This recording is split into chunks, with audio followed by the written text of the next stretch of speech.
4வது ப்ரோமோவ பார்த்த உடனே நெறைய மக்கள் இந்த இடத்துல சந்தோஷமாகறதுக்கு தான் வாய்ப்பு அதிகம். ஏன்னா, மக்கள் கேட்ட ஒரு விஷயம் இன்னைக்கு உள்ள கேட்கப்படுது. ஆனா, இந்த எக்ஸ்பெக்டேஷன கொஞ்சம் கம்மியாவே வச்சுக்கங்க. ஏன்னா, இதுக்கு முன்னாடியே ரெட் கார்டு குடுக்க வேண்டிய ஒரு இடத்துல, அத தூக்கி அப்படியே உள்ள வச்சுட்டு எல்லோ கார்ட தூக்கி காமிச்சு ஊரையே ஏமாத்தி விட்டார் இல்லையா? அந்த மாரி ஏதாவது ஒரு சம்பவம் நடுவுல நடந்துருச்சுன்னு வச்சுக்கங்களேன், நம்ம தான் ரொம்ப ஃபீல் பண்ணுவோம். இருந்தாலும் எக்ஸ்பெக்டேஷன கொஞ்சம் கம்மியா வச்சுக்கங்க. அதுதான் நல்லது. சோ, இப்போ இந்த 4வது ப்ரோமோல என்ன சம்பவம் நடந்தது அப்படிங்கிறத பார்க்கலாம். பட் வீடியோக்குள்ள போறதுக்கு முன்னாடி, வீடியோ பார்க்குற எல்லாரும் மறக்காம லைக் பண்ணிட்டு எத்தனாவது லைக் அப்படிங்கிறத கமெண்ட்ல மென்ஷன் பண்ணுங்க. கண்டிப்பா நான் வந்து ரிப்ளை பண்றேன். இத நீங்க பண்ணீங்க அப்படின்னா நம்ம சேனல் இன்னும் நிறைய பேருக்கு ரீச் ஆகும். சோ இத பண்ணுவீங்க அப்படின்னு நம்பி இப்ப நான் டைரக்டா வீடியோக்குள்ள போறேன். 3வது ப்ரோமோ எல்லாம் பார்த்திருப்பீங்க. என்னதான் இந்த இடத்துல புள்ளி கேங்க விட்டு தினேஷ் கேங்க கமல் சார் கொஸ்டின் பண்ணாலும் விஷ்ணு அந்த இடத்துல தரமா சம்பவம் பண்ணாப்ல. அதான் உண்மை.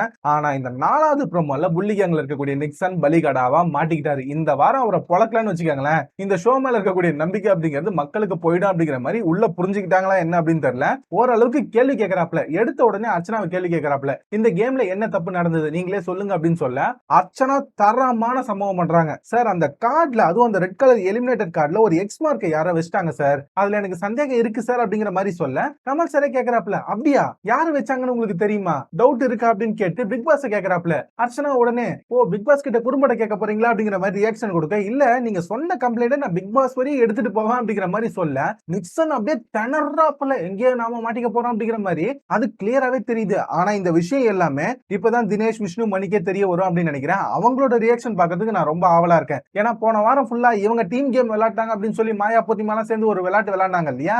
இப்போ உண்மை எல்லாமே தெரியும் போது இந்த வாரம் இவங்க எப்படி ஏறி அடிக்க போறாங்க அப்படிங்கறது ஒரு மிகப்பெரிய கேள்விக்குறியா இருக்கு. சோ இந்த இடத்துல கமல் சார் பிக் பாஸ் கிட்ட வீடியோ கேட்ட உடனே நிக்சன் அலறாப்ல இதோட நிக்கல. என்ன நிக்சன் ஏதோ சொல்ல வந்தீங்க போல அப்படிங்கிற மாதிரி கேட்க நிக்சன் அப்படியே பம்மறாப்ல ஏன்னா வாயில பதில் இல்ல. அதுக்கப்புறம் திரும்பவும் குறும்படம் கமல் சார் கேட்க அர்ச்சனா உடனே சார் அப்ப உண்மையாவே யாரோ பண்ணிருக்காங்களா அப்படிங்கிற மாதிரி அவங்களே ஷாக்கா தான் கேக்குறாங்க. அவங்களுக்கு அதுல எக்ஸ் மார்க் இருந்தது அப்படிங்கிறது மட்டும் தான் தெரியுது. பட் யாரு வச்சாங்க அப்படின்னு தெரியல. சோ இந்த இடத்துல கமல் சார் குறும்படம் கேக்குறாப்ல. அது இன்னும் வரல. ஆனா நிக்சன் பயந்துட்டாப்ல. இதுக்கு அடுத்து ஒரு கேள்வி கேக்குறாப்ல. இது இன்னும் ஹைலைட். விஜய் வர்மாவை தூக்கி போட்டு பழகுறாப்ல. அவரை பலிகடாவா ஆக்கிறதுக்கு தான் உள்ள கூட்டிட்டு வந்தாங்க. அந்த வேலையை இந்த இடத்துல சூப்பராவே பண்றாங்க. என்ன தம்பி நீங்க தான் அவருக்கு ஹெல்ப் பண்ணீங்க அப்படிங்கிற மாதிரி கேள்விப்பட்டேன். மக்கள் பாத்துக்கிட்டு இருக்காங்க. அதுதான் நானும் உங்ககிட்ட கேட்கறேன் அப்படிங்கிற மாதிரி இப்பதான் மக்களோட நினைப்பு இவருக்கு வந்திருக்கு போல. இத்தனை நாள் 3 கோடி மக்கள் பாக்குறாங்க 3 கோடி மக்கள் பாக்குறாங்க அப்படின்ட்டு இவர் என்ன பார்த்தாரோ அதை வச்சு மட்டும் பேசிட்டு போயிட்டாப்ல. இன்னைக்குதான் ஏதோ ஓரளவுக்கு கேள்வி கேட்கிற மாதிரி தெரியுது. பட் இருந்தாலும் உங்க எக்ஸ்பெக்டேஷன் அப்படியே லோ ஆக்கிக்கங்க. இதுக்கு முன்னாடி நிக்சனுக்கு ரெட் கார்டு கொடுப்பாங்க அப்படிங்கிற மாதிரி நம்ம எல்லாம் ஆவலா எதிர்பார்த்தப்போ தம்பி உனக்கு எல்லோ கார்டு தான் உட்கார அப்படின்னு முதல்ல ஆஃப் பண்ணி உட்கார வச்சுட்டு வீட்டுல இருக்க அதாவது தினேஷ் விஷ்ணு அர்ச்சனா உட்பட எல்லாரையும் வச்சு செஞ்சு அமிச்சாப்ல. கிட்டத்தட்ட இன்னைக்கு அந்த சம்பவம் திரும்ப நடக்கிறதுக்கு வாய்ப்பு இருக்கு. ஆனா நிக்சனுக்கு ஒரு குறும்படம் மாதிரி அட்லீஸ்ட் போடுவாங்க அப்படின்னு நினைக்கிறேன். சோ வெயிட் பண்ணி பார்க்கலாம். இது மட்டும் நடந்தது அப்படின்னா மக்கள் ஓரளவுக்கு சந்தோஷமா இருப்பாங்க. ஆனா இதுல நீங்க கவனிக்க வேண்டிய ஒரு விஷயம் என்ன அப்படின்னா மாயா எவிக்ஷன்ல இருந்து தப்பிச்சிருவாங்க.